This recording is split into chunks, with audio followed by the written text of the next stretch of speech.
Well, it's been a long day, but I'm through working in the studio for the night, I guess, and I'm relaxing in an easy chair right now talking to you. How's Cool. that? It's good because I was just trying to make sure that you're being picked up by the program I'm using to record. All right, Cool, let's get cool. started. Let's see. Absolutely, man. How did the band form? Well, actually, I'd just gotten out of the Marine Corps and hooked up with some people that I lived with for a while, and Ben Munkers and I lived together in an apartment, and Scott Park lived there too, and we I'd gone to school with Scott. He was a couple of years behind me in school, but I knew him from school, and my intentions were to start a heavy metal band, or actually back then just a hard rock band. Heavy metal wasn't really a well-known phrase at that point, and uh, but I was just totally dead set on continuing in music at that point because the Marines didn't really work out that well for me, and uh, Ben was a drummer, and Scott wanted to learn how to play bass. He was actually a trumpet player in school, and he didn't know how to play bass, and I sort of knew how to play guitar, but not really very well yet. And we just decided to give it a go. And the way we came up with the name was one night Ben Munkers and I were sitting at his kitchen table there watching Monty Python's Flying Circus on a black and white TV, a little tiny black and white TV on the table. And we had been probably drinking whiskey and beer and probably smoking weed too. And I remember we were pretty fucked up, but we were trying to think of a name. And most of the bands we were really into at the time had like colors in their name: Deep Purple, Black Sabbath, Blue Cheer, shit like that, and Pink Floyd. The list goes on. Anyway, so we came up with this idea of a colored Manilla, but because it was sort of off-white, sort of like the good road, but and not necessarily the perfect road. And so we threw an extra L in there so that it'd be easy to work with as far as trademarks and stuff like that goes. And came up with the road idea because it made it sound like we were going somewhere. And it was just a couple of guys that were fucked up trying to think up the name for a hard rock band, and that's what we came up with. And Lord knows I've even thought about changing the name or getting away from Manila Road many times back in the past, but I was never allowed to. Labels always wanted me to be Manila Road, even if I was trying to put out solo stuff. And but anyway, that's sort of how the band formed, and it just went from there. I mean, lots of different band members, and I just kept it always going on, and intend to keep it going on as long as I'm alive and able to perform. Yeah. What'd you do in the Marine Corps? Well, I wasn't in very long. It was just a very short stint, and I got out on a medical, and because I messed up uh, my leg, my feet pretty bad, and um, I was in the infantry, and it was a pretty short stint, and I didn't go fight anywhere.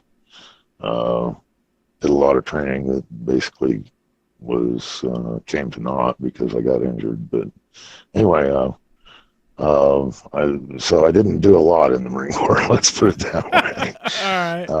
But it was a family tradition to join the service in one way or another. My father was a colonel in the Air Force, and I had lots of other family members that were in different branches of the service.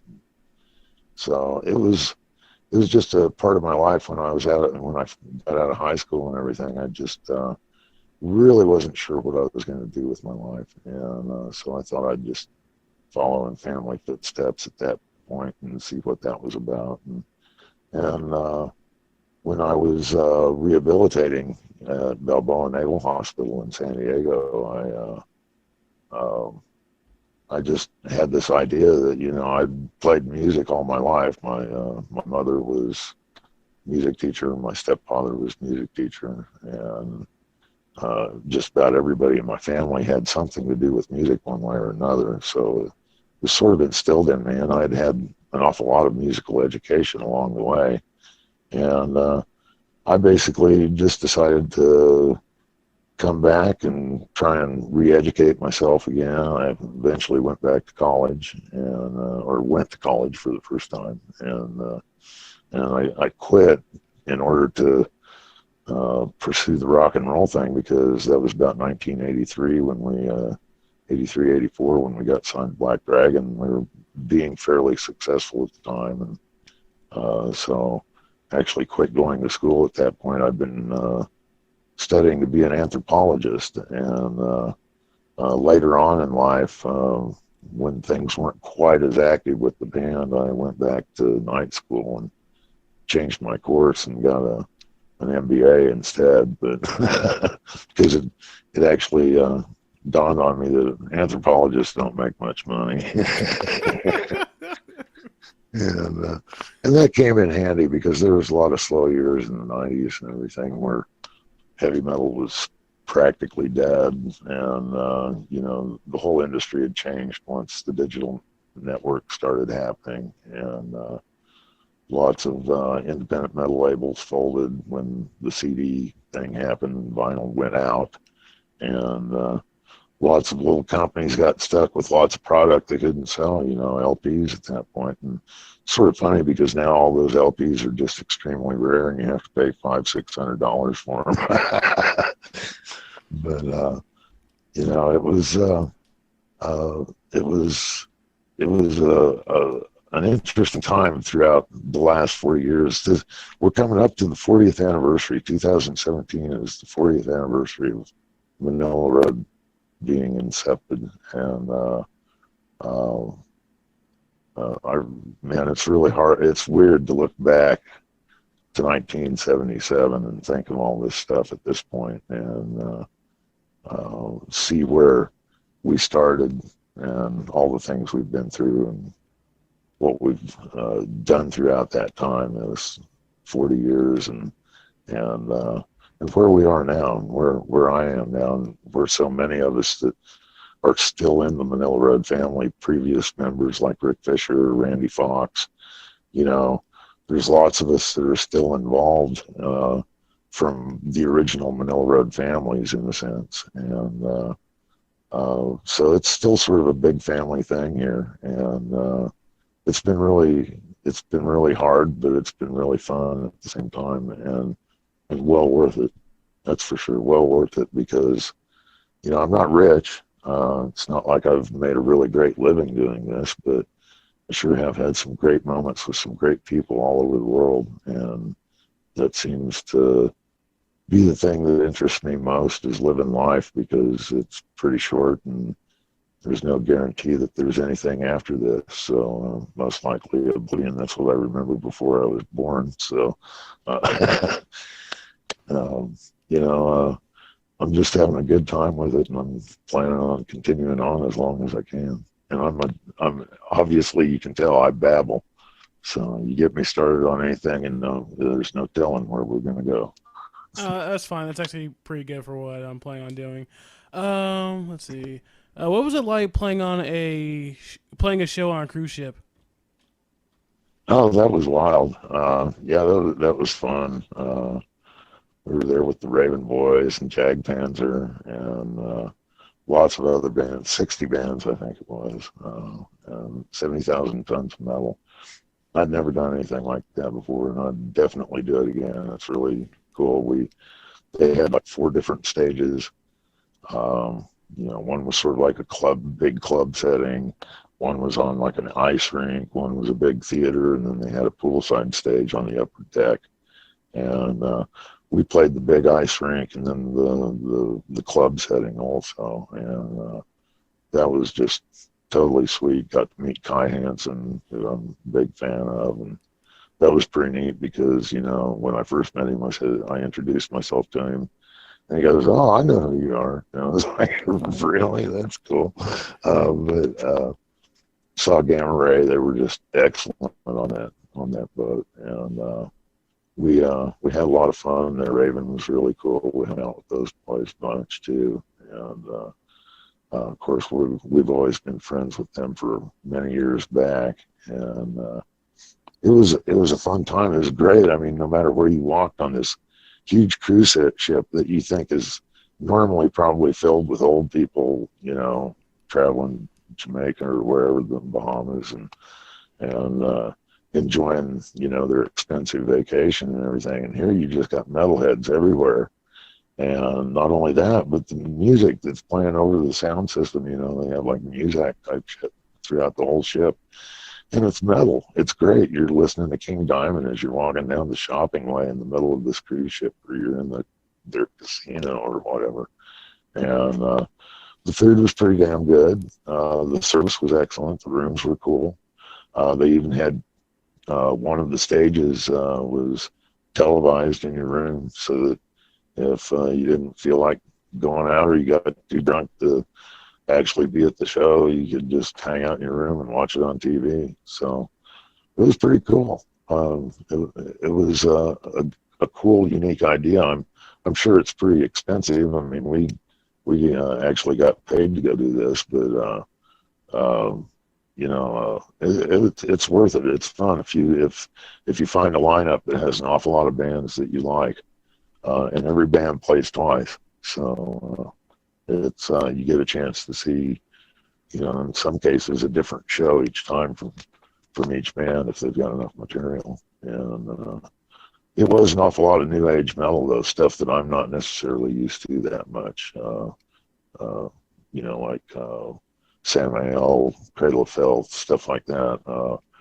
It's not really, the genre or core of people that we travel in. I'm not saying it's bad music. I'm just saying it's not necessarily the style of music that we run into when we're on tour, because we're usually playing with bands that are a little bit more styled towards classic metal or epic metal or thrash metal, doom metal.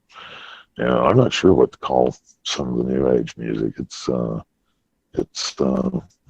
we got so many genres. I have no idea who's who anymore. Yeah, I know the But feeling. it was a fun time. I'd do it again. I'd do it again. It was a lot of fun. Yeah. All right. Do you use different gear for recording in the studio than on tour? Well, that depends on which side of the world we're talking about. When we're on tour in Europe, we actually have the back line is supplied to us on tour. We have riders in our contracts. The promoters have to supply us the equipment. All I take is my guitar and my foot pedals when we're on tour, and but I generally have a Marshall rig, which is what I use here in the studio as well. I don't trade out a lot of different equipment in the studio. I very rarely do inline recording uh, when it comes to my guitar sounds. um, so generally in the studio, I'm using an old English-made 50-watt tube amp, Marshall, and it's been modified several times by a guy named Mike Metz, who can fix and work on anything. Last time I knew, he was redoing all of Yes's keyboards for him. But anyway, he hot rodded my amp, and sort of a special Marshall, and that's what I used to record with. And whenever we're playing in the States, that rig is with me, because we usually don't fly. We usually tour on land in the States, and so we take our own equipment with us at that point. And so in that case, as far as when we're touring stateside, yeah, it's exactly the same head and cabinets that I use in the studio to record with. Cool. How do you get your guitar tone? I turn it up really fucking loud.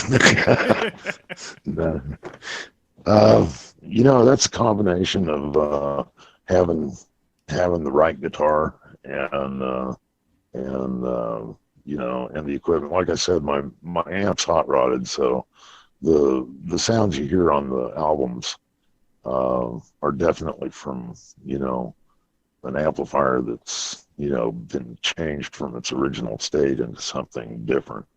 But it still has that tube amp, Marshall warm but really deep crunchy sound, and that's where the root of the sound is in that amplifier. But it also depends on the guitar that you're using, and I tend to stick to neck through body guitars. I don't like bolt-ons because I think the sound is just so much more full and fluent with the neck through, and I always use 24 fret guitars so that I can get up as high as I possibly can at times. And um, the pickups, and the style of the body, really, the weight of the body really makes a lot of difference too. And I usually go for high distortion, high sustain type pickups. And I tend to keep it simple on the foot pedals. So, I mean, throughout the years, I've tried all sorts of different foot pedal arrays. I've had, the Boss, GT series down there where it's all one unit with an expression pedal and tons of shit that you can pre-program and everything. I've tried it that way. And to tell you the truth, after going through that and even rack gear at one point, lots of Roland and Boss rack gear where I had just tons of capabilities of effects and everything. And by the time I got around to it, I decided that, it really sounds best and is easiest to deal with on tour if I just go old school again. And so right now I've just got 4 foot pedals in front of me. I've got a tuner, I've got a chorus unit, I've got a delay, a digital delay unit, and then I've got a metal pedal that I use, a metal zone pedal, and that along with uh, the amplifier that I'm using here is where the sound on the studio recordings comes from right now. Is it a Boss And Meltone? oh yeah, it is. As a matter of fact, it's just simple, you know, simple gear that I'm using right now. Um, I really do like wah-wah pedals, but I don't like to overuse them, so I'm not actually even, I don't even have one with me right now when we're touring. I've been thinking about adding one back in there, but once again, that'll be just a simple crybaby or something like that. Because, the wah-wah effect is cool in the right places, and it's all in the way that you use it more than what it's capable of, and, but the rest of it is what you do with the guitar. The tone settings you set, and the way you play, whether you play more towards the back of the bridge or the front of it. And, um, there's lots of factors that go into making one's guitar sound, and I've been influenced by so many guitar players that I've listened to throughout the years that I'd have to say that the only reason I have such a unique style is that there's just lots of little tricks and things that I've stolen from 100 different other guys and thrown into my own little melting pot, and I have my own little say of my own way of doing things thrown in there as well. I'm sort of a self-educated guitar player. I was a school-educated musician, but I actually only had a few lessons on guitar, and that was in 1983 when I was taking advanced guitar in college, and I had already put 3 albums out by the time. That was my first guitar lesson, really. And unless you consider my brother, I had a younger stepbrother. Actually, he was older than I, but he was the youngest of my 3 stepbrothers that taught me the song "Hey Joe" on acoustic. That was the first song I ever learned. and that's what got it all started was David teaching me Hey Joe, and then it was off to the races from there. But no, I'm sort of an unconventional guitar player. I don't.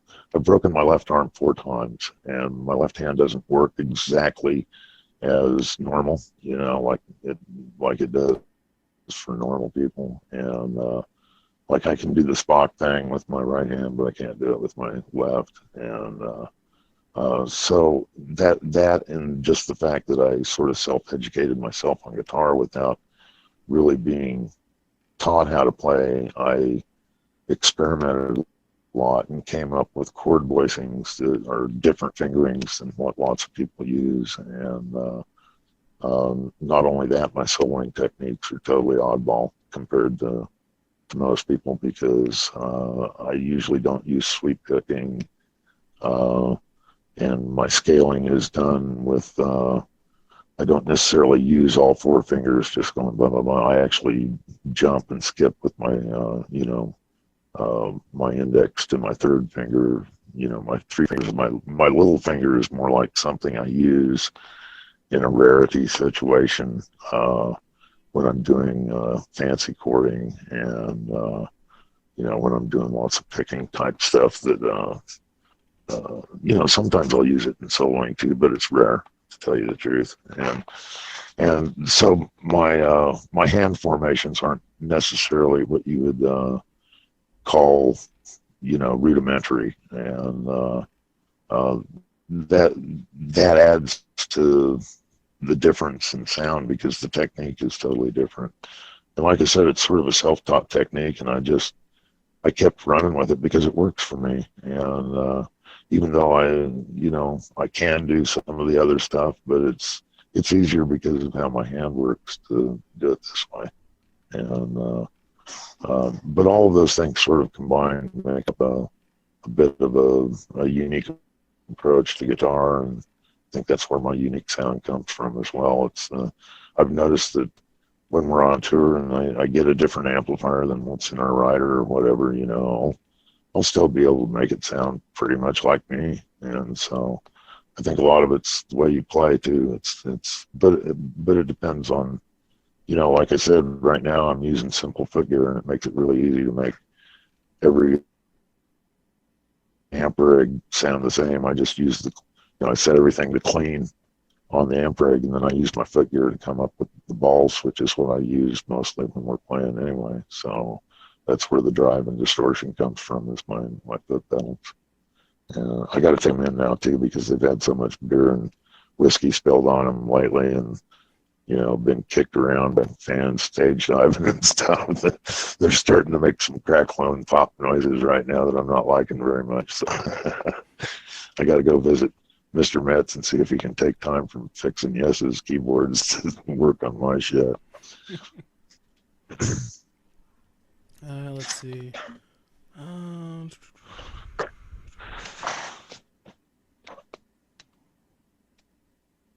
what's the best part of touring? The best part of touring, the fans. You'd think it might be the travel, which is pretty cool too. Getting to go to different places, some of them exotic. Uh, but the thing that really I think gets to me the most on tour all the time is hanging out with other people that enjoy metal music as much as I do all around the world. That's the cool thing, meeting all the people and getting to know them and realizing that no matter how different our cultures are, all of us metalheads seem to have a pretty common communication set within us, and that's really neat. I love that aspect about touring, and that's something that I'm not sure you can get out of anything else. Music just sets us up perfectly to be able to communicate with each other universally, and that's probably my favorite aspect of touring. That and just playing the shows. I love playing live. It's always fun, except when you have a broken toe or something. Then it's not as much fun, but it's still cool. I'd actually broken my toe when we were in Portugal, the first part of one of our tour legs this last year, and so the rest of the tour leg was pretty pretty pretty memorable, I guess. Every step was a memory. All right, you might have already answered this, but what's the worst part of touring? The worst part of touring, breaking your toe in Portugal. uh, yeah, that's yeah. I just answered that. I think no. The worst part of touring is hmm, having airports. I think that's the worst part of touring is airports. Uh, I get along much better when we're like in a tour bus or something. And we're just rolling on the ground. I actually like that better because you can see the countryside and I'm so tired of flying. It's ridiculous, but it's something you got to do when you're in this business. So you just deal with it. But yeah, I think the worst part of touring at this point is airports. They're so old. I mean, not the airports being old, but it's just old news to me. And we've done it so much now that it's there's no thrill in being in an airport at all anymore.